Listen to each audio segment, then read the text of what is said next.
ముఖ్యంగా కాంగ్రెస్ పార్టీ మీద అవాండాలు మోపి కాంగ్రెస్ పార్టీని బదనాం చేయాలని వ్యూహంతో 2 నెలలు చెవుళ్ళ జోరీగల్లాగా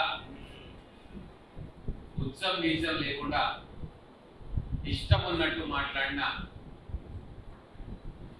కల్వకుంట్ల కుటుంబానికి రిజల్ట్ చూసిన తర్వాత నోరు పడిపోయింది. అన్ని అబద్ధాలు చెప్పింది. రైతు బంధు రాలేదు అని, రైతు బంధు వచ్చింది. హామీలు నెరవేర్చలేదు, 5 గ్యారెంటీలను గ్రౌండింగ్ చేసి, కరెంటు కోత లేకున్నా కూడా మొత్తం కరెంటే వస్తలేదంత బీభత్సం సృష్టించారు. ఇవన్నీ చూసే మా గౌరవ ముఖ్యమంత్రి రేవంత్ రెడ్డి గారు ఇదంతా లొల్లేదుగా, దీన్ని మేము రెఫరెండంగా తీసుకున్నాము, మా కాంగ్రెస్ పార్టీ 4 నెలల పాలన మీద పార్లమెంట్ ఎన్నికలు రిఫరెండం అని చెప్పి ధైర్యంగా ప్రజల మీద నమ్మకంతో ఛాలెంజ్ చేసిండు. బీఆర్ఎస్ పార్టీ ఒక్క ఎంపీ సీటు కూడా గెలవనీయము, గెలవదు, ప్రజలు వేయరు అని చెప్పి ఆయన చెప్పినట్టే ప్రజలు ఎన్ని గోబెల్స్ ప్రచారాలు చేసినా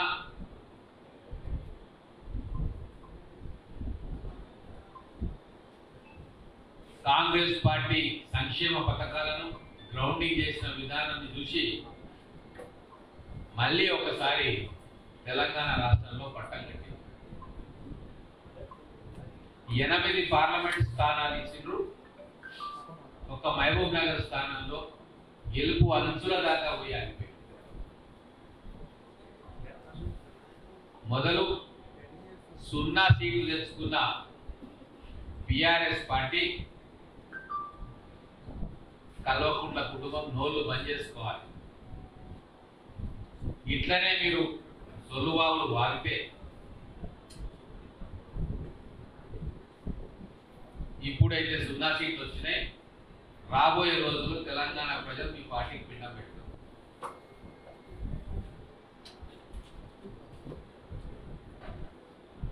ఏ రోజు కూడా మీరు ఒప్పుకోలే, ప్రజలు మాకు వ్యతిరేకంగా తీర్పిచ్చిందన్న విషయాన్ని మీరు ఒప్పుకోలే. తెలంగాణ వాళ్ళు తెలివిలేని వాళ్ళు అన్నారు, ఆంధ్ర ప్రజలకు తెలివి ఉందన్నారు, అబద్ధాలు చెప్పి కాంగ్రెస్ పార్టీ అధికారంలోకి వచ్చిందన్నారు. మరి ఇప్పుడు ఏమైంది? సొంత మెదక్ జిల్లాలోనే మీరు 3వ స్థానంలోకి వచ్చిండ్రు. 7 స్థానాలలో డిపాజిట్లు పోయినాయి.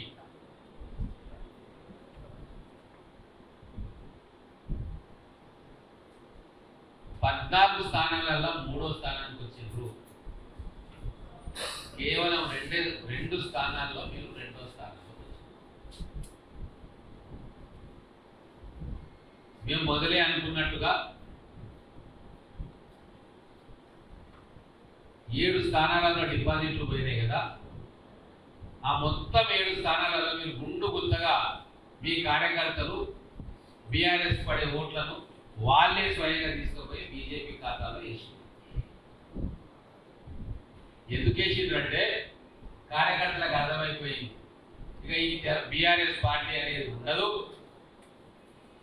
ప్రజలు దీన్ని పొందబెడతారు కాబట్టి మేము ట్రాన్స్ఫర్ చేసిన తర్వాత మా రాజకీయ మనుగడ కోసం వేరే పార్టీలో చేరి రాజకీయాలు చేసుకోవచ్చు అని చెప్పి ప్రజలు తిరస్కరించారు. మిమ్మల్ని మీ కార్యకర్తలు తిరస్కరించారు. ఆఖరికి మీ ఎమ్మెల్యేలు కూడా ఫోన్లు చేసి ఓట్లు మీరు బీజేపీకి వేసుకోండి అని చెప్పి దరిద్రమైన పరిస్థితి మీ పార్టీకి వచ్చింది. అదే కాంగ్రెస్ పార్టీ ఇంత ప్రతికూల పరిస్థితుల్లో పార్టీతో కాంగ్రెస్ పార్టీ ఈరోజు బీజేపీతో కొట్లాడలే, బీజేపీ రాముని ముందర పెట్టి ఆ రాముని బొమ్మ దేవుడిని చూపించి మాకు ఓట్లేయమని, బీజేపీ విధానాలను చూసి ఓట్లేయమల్లే, 10 ఏళ్లలో బీజేపీ చేసిన మంచిని చూసి వాళ్ళ కార్యక్రమాలను చూసి ఓట్లు అడగలే. రాముల వారి అక్షింతలను ఇంటింటికి పంచి ఈ అక్షింతలను మొక్కి రాముని చూసి ఓటేయమని. ఇది ప్రజాస్వామ్యంలో దౌర్భాగ్యం. అయినా సరే తెలంగాణ ప్రజలు కాంగ్రెస్ పార్టీకి ఓట్లేసి గెలిపించింది. అలాగే 65 స్థానాల్లో మాకు ఆధిక్యతనిచ్చిన అసెంబ్లీ స్థానాలు. అసెంబ్లీ ఎన్నికల్లో మాకు ఏ సీట్లలో అయితే ఎన్ని సీట్లలో అయితే ఆధిక్యత వచ్చి ఎమ్మెల్యేలు గెలిచిండ్రో దానికంటే ఒక స్థానం ఎక్కువే ఇచ్చింది. బోనస్ గా కంటోన్మెంట్ ఎమ్మెల్యే స్థానాన్ని కూడా కాంగ్రెస్ ఖాతాలో వేసింది. అంటే బీఆర్ఎస్ పార్టీ కుట్రలు చేసిన వాళ్ళ ఓటును మొత్తం కూడా వాళ్ళ ఎమ్మెల్యేలే బీజేపీకి ట్రాన్స్ఫర్ చేసిన ఒక అధర్మ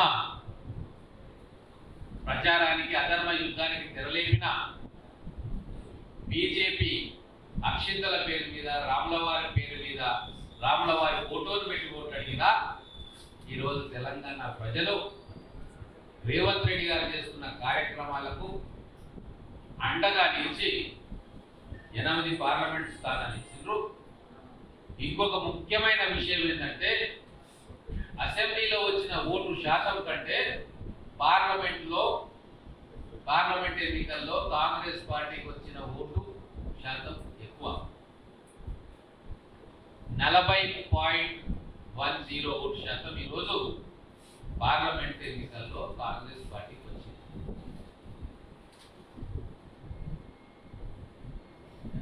కాబట్టి ఇదే విధంగా భవిష్యత్తులో కూడా కాంగ్రెస్ ప్రభుత్వం పనిచేయబోతా ఉంది.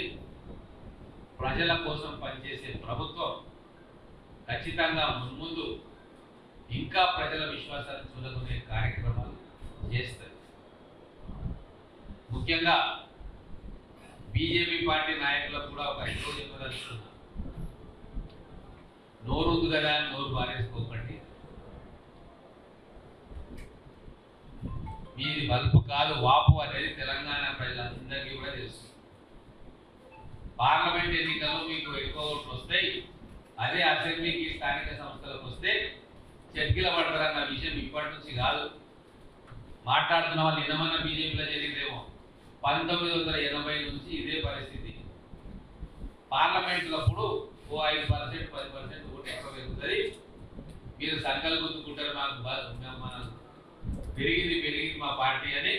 మళ్ళీ అసెంబ్లీ ఎలక్షన్లు, స్థానిక సంస్థ ఎన్నికల తర్వాత వచ్చేవాళ్ళకి మీ బండారం బయటపడుతుంది. కాబట్టి 2019 ఎన్నికల్లో ఏమైంది? మీకు 20% ఓట్లు వచ్చినాయి, 4 పార్లమెంట్ వచ్చినాయి. ఇక మీరేమన్నారు? మాదే అధికారం అని చెప్పి సభలు జరుపుకున్నారు. ఊరు వాడ ఏకం చేసారు, కన్ను మీద కానకుండా మాట్లాడి ఏమైంది? 2023 అసెంబ్లీ ఎన్నికల్లో చెట్కిల పడ్డారు. 13.90% వచ్చింది. అంటే 20% పార్లమెంట్ లో వస్తే మీరు అన్ని 5 సంవత్సరాలు మీరు అన్ని మాటలు మాట్లాడిన తీరు అన్ని చూస్తే ప్రజలు మీకు 13.90 13.90 ఓటు ఇచ్చి 8 సీట్లు ఇచ్చి, ఇప్పుడు కూడా మీకు 35% ఓట్లు వచ్చినాయి. నరేంద్ర మోడీ పేరు మీద అనుకోండి, రాములవారి పేరు మీద, అక్షింతల పేరు మీద ఇవన్నీ చేస్తే కేసీఆర్ యొక్క ఇండైరెక్ట్ డైరెక్ట్ సపోర్ట్ తోటి వాళ్ళు కట్టెలు పెడితే మీకు వచ్చింది 35. మళ్ళా రేపు అసెంబ్లీ ఎలక్షన్ వచ్చే వరకు అది ఏ 20కో 15కో దిగుతుంది. ఇది సత్యం, గత 43 ఏళ్ల నుంచి జరిగేది. కాబట్టి మీరు ఒక ప్రతిపక్షంగా ఈ రాష్ట్రంలో బాధ్యతతోటి పనిచేయండి. మేము స్వాగతిస్తాం. వాపును చూసి బల్బు అనుకుంటే మళ్ళా బొక్కగోరలో పడతారు. జాగ్రత్తగా ఆలోచన చేయండి అని చెప్పి నీతో పలుకుతాం. బీఆర్ఎస్ విషయానికి వస్తే వాళ్ళకు కూడా ఒక చిన్న సూచన చేయదలుచుకున్నా. బీఆర్ఎస్ లో ఉన్న మిగిలి ఉన్న కార్యకర్తల నాయకులకు కేసీఆర్ ఫ్యామిలీ సారథ్యంలో మీ పార్టీ కుప్పగూలిపోయేది, పాతాళానికి పోతా ఉంది. ఎలాగో మీరు అధికారంలో ఉన్నప్పుడు సామాజిక న్యాయం చేయలే, కుటుంబ సభ్యులే ఉన్నారు, అన్ని మీరే డెసిషన్ తీసుకున్నారు. సరే, ఇప్పటికైనా కనీసం ప్రజల కోసమైనా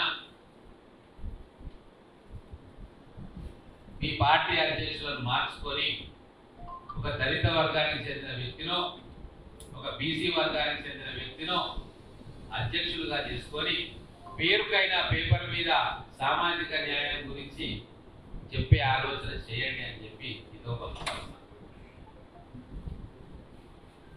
పూర్తిగా విఫలమైపోయినారు. కేసీఆర్, హరీష్ రావు, కేటీఆర్ నాయకత్వంలో బీఆర్ఎస్ పార్టీ పూర్తిగా విఫలమై డక్అవుట్ కొట్టింది. అందుకే కార్యకర్తలకు అందరికి కూడా అది మీ అంతర్గత విషయమైనా ప్రజాస్వామ్యంలో కొన్ని నీతి నియమాలు పాటించుకోవాలి. కాబట్టి ఇప్పటికైనా ఒక దళిత నాయకుడు, బీసీ నాయకుడు అధ్యక్షుడిగా చేసుకుంటే కొద్దిగానైనా పరువు దక్కుతుంది. ఇంకా పిచ్చి ప్రేలాపనలు చేస్తూ అబద్ధాలను నిజమని నమ్మే ప్రయత్నాలు చేస్తే పార్టీకి నిజంగా కూడా పిండం పెడతారు తెలంగాణ ప్రజలు. అలాగే చివరగా అహంకారంతో విర్రవీగే ఏ నాయకుడికైనా సరే ప్రజలు కర్రు కాల్చి వాత పెడతారు. ఈ పార్లమెంట్ ఎన్నికలు దానికి ఉదాహరణ. తెలంగాణలో అహంకారంతో విర్రవీగిన కేసీఆర్ కు తెలంగాణ ప్రజలు కర్రు కాల్చి వాత పెట్టిరు. పక్కన ఉన్న ఆంధ్రప్రదేశ్ లో వ్యవస్థలన్నింటినీ భ్రష్టు పట్టించి అహంకారంతో పరిపాలన చేసిన జగన్మోహన్ రెడ్డి గారికి కూడా ఇంతకంటే దారుణమైన శిక్ష అక్కడ ప్రజలు వేసింది.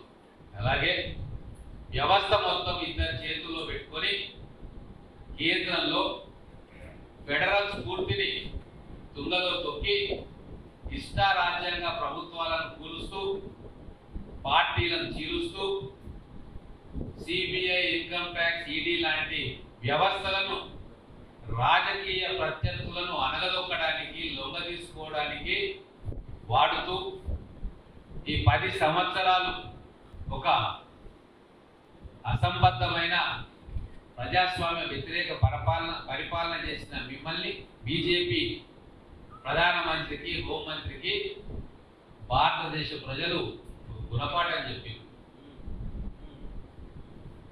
తల దించుకునేటట్టుగా తీర్పునిచ్చింది.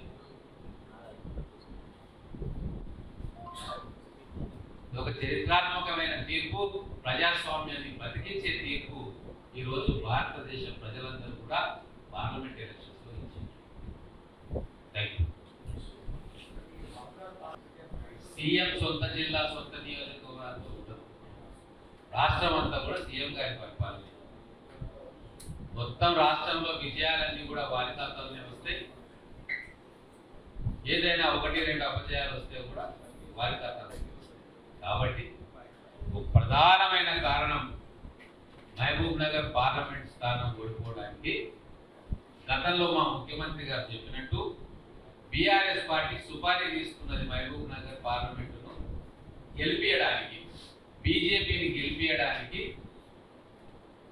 కేసీఆర్ కల్వకుంట్ల కుటుంబం సుపారీ తీసుకున్నది. ఆ లెక్కలు చూస్తే మీరు అడిగారు కాబట్టి నేను చెప్తా ఉన్నా. 68,000 ఓట్లు మహబూబ్ నగర్ నా నియోజకవర్గం కాబట్టి చెప్తున్నా. 68,000 ఓట్లు అసెంబ్లీకి వస్తే ఈ పార్లమెంటుకు వచ్చే వరకు కేవలం 13,000 ఓట్లే బీఆర్ఎస్ పార్టీకి వచ్చింది. అంటే ఎమ్మెల్యేలు, ఎంపీలు, కేసీఆర్ కుటుంబము ఫోన్లు చేసి మనం ఎట్లా గెలవం కాబట్టి, కాంగ్రెస్ ఓడగొట్టడమే లక్ష్యం కాబట్టి మీరు బీజేపీకి ఓట్లు వేయండి అని చెప్పుకున్నారు. పోలింగ్ బూత్ల కాడ నిలబడి బీఆర్ఎస్ నాయకులు బీజేపీకి అని చెప్పినాక వాళ్ళే ఆత్మహత్య చేసుకుంటా అంటే ఎవరేం చేస్తారు? ఎక్కడైతే మా పార్లమెంటులో 25,000కు పైసలకు బీఆర్ఎస్ గెలిచిందో ఓట్లు వచ్చినాయో అక్కడ కాంగ్రెస్ పార్టీకి మెజారిటీ వచ్చింది. అంటే కొద్దిగా డిపాజిట్ మీద కొద్దిగా ఎక్కువ వచ్చిన అసెంబ్లీ స్థానంలో కాంగ్రెస్ పార్టీకి మెజారిటీ వచ్చింది. మరి 10,000, 13,000, 15,000 ఓట్లు ఎక్కడైతే అసెంబ్లీలో బీఆర్ఎస్ వచ్చినాయో అక్కడ కాంగ్రెస్ వచ్చిన ఓట్ల బీజేపీకి వచ్చిన ఓట్ల కంటే కూడా తగ్గినాయి. చాలా స్పష్టంగా తమ కుటుంబ ప్రయోజనాల కోసం లక్షల మంది బీఆర్ఎస్ కార్యకర్తల రాజకీయ మనుగడను తాకట్టు పెట్టి తమ పబ్బం గడుపుకోవాలని చూసింది. కాబట్టి మేము ఆ 4,000 ఓట్లు స్వల్ప మెజారిటీ ఓడిపోవడం జరిగింది. ఇంతకుముందు చెప్పినట్టు మేము బీజేపీ పార్టీతో కొట్లాడలే ప్రజాస్వామ్యంగా భగవంతుడి రూపంతో మేము కొట్లాడాం. వాళ్ళు చెప్పింది కూడా అదే, రాముల వారిని చూసి ఓటేయండి అన్నందుకు కొద్ది ఒక సెక్షన్ ఆఫ్ పీపుల్ అటు వాళ్ళు చెప్పిన మాటలు విన్నట్టు. మళ్ళా రేపు స్థానిక సంస్థల ఎలక్షన్స్ వస్తాయి. ఖచ్చితంగా తెలంగాణ వ్యాప్తంగా 70% సీట్లతోటి మేము ఇప్పుడు వచ్చిన ఓటు శాతాన్ని కూడా మేము